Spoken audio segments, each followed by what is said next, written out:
Naniniwala ba kayo mga kaibigan na ang pagbubulgar ni Senator Amy Marcos na gumagamit ng droga ang kanyang kapatid at ang pamilya nito ay hindi po isang uri ng pagtatraidor, pagtataksil o kaya naman ay inggit sa Pangulo?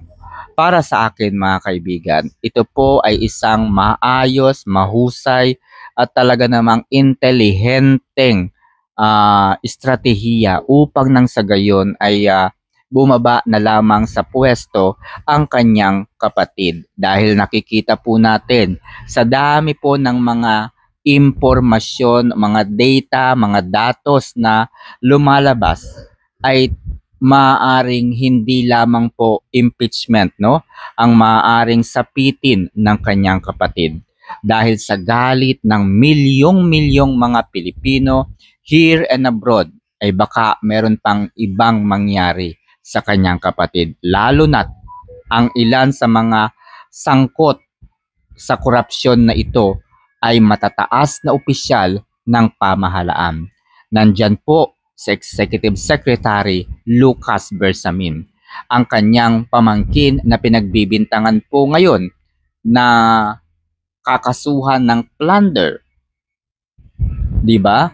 At iba pang matataas na opisyal kagaya rin po ni Department of Budget and Management Amena Pangandaman. Napakatataas na posisyon po ito mga kaibigan na sa tingin natin ay hindi makapapayag na basta-basta na lamang ibasura, kasuhan ng napakadaling iglap lamang, no? Lalaban at lalaban po ang mga ito. Kaya naman kung ating susuriin, ilan sa mga datos po, no, ay kinakikitaan po talaga ng napakalaking anomalya. In fact, for almost 20 years, isa po ang panahon ni Marcos Jr. sa may pinakamataas na korupsyon for the past 20 years. At bigo na po sila na ikonekta ang korupsyon sa dating Pangulong si Rodrigo Roa Duterte. Kaya kung mapapansin ninyo mga kaibigan, ang pag-amin po ni Senator Amy Marcos ay hindi pagdidiin sa kanyang kapatid, kundi pagliligtas sa mas masakit na maaaring kahantungan ng kanyang kapatid. Bakit? Tingnan po ninyo ang mga naratibo ngayon, no? Kinakailangang ipalabas, kailangang palabasin po nila na ang Pangulo ay lulong na sa droga. Dahil lulong na ang kanyang kapatid sa droga, ay hindi na ito nakakapagtrabaho ng maayos. Wala na ito sa katinuan. Dahil wala na po sa katinuan, ay nagagamit na siya ng kanyang mga cabinet officials. Okay?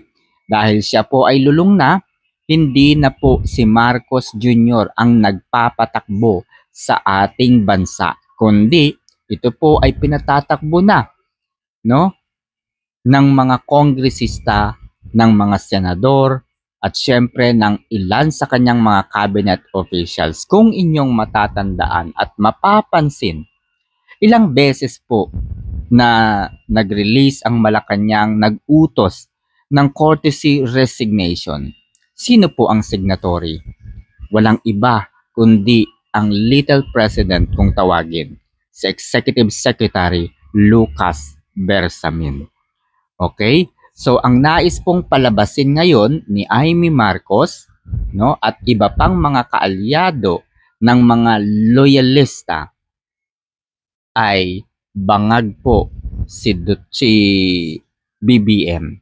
Dahil bangag, nagagamit na siya nina Saldico, Martin Romualdez.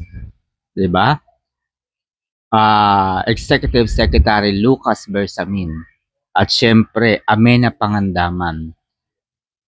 Pero may twist itong mga ito. Dahil hindi basta-basta ang posisyon ng mga ito, mga kaibigan, malamang sila po ay lalaban at lalaban. Dahil kakasuhan mo ba naman ng plunder ang pamangkin ni Executive Secretary Lucas Bersamin? Anong klase siyang tito kung ganyan na madadamay ang kanyang pamangkin, di ba? Ito guys ang pinakang latest na issue na magpapatunay mga kaibigan sa napakalalang korupsyon sa administrasyon ni Pangulong Marcos Jr. Ito po ay inilabas ng Social Weather Station noong November 14, 2025. Okay. 84%, kalain nyo napakalaki guys, no? 84% of respondents in the National Capital Region, no? NCR pa lamang po ito mga kaibigan. Bulacan, Cavite, Laguna, and Rizal believe that there is a lot of corruption in the government. Data from the latest Social Weather Station survey on corruption showed. The research institution presented the findings on Thursday at the briefing that showcased results from October 19 to 22 Mega Manila survey alongside long-term corruption perception dating back 2000. Ibig sabihin mga kaibigan, 25 years, for 25 years daw po ayon sa SWS, ang panahon ni President Ferdinand Romualdez Bongbong Marcos Jr. ang pinaka-corrupt, no, na naging administration for the past 25 years. Alain nyo yun? So ibig sabihin, wala po talaga silang makikitang butas at hindi nila maikokonekta ang mga pangyayaring ito, ang korupsyon sa nakaraang administrasyon. Dahil wala pong korupsyon noong panahon ni dating Pangulong Rodrigo Roa Duterte. Ang margin of error po ng survey na ito mga kaibigan ay nasa positive, negative 4. Napaka-strict po ito, no? Sa mata po ng mga statistician na kagaya ko, talaga pong accurate ang survey na ito. Yes, statistician po tayo. That's why I know, alam ko po kung paano magbasa, no, ng data. Okay? So, yan guys, no? Kayo, intindihin po ninyo. Ganito po yun. Meron pa pong isang nagpatunay, no? Ang dating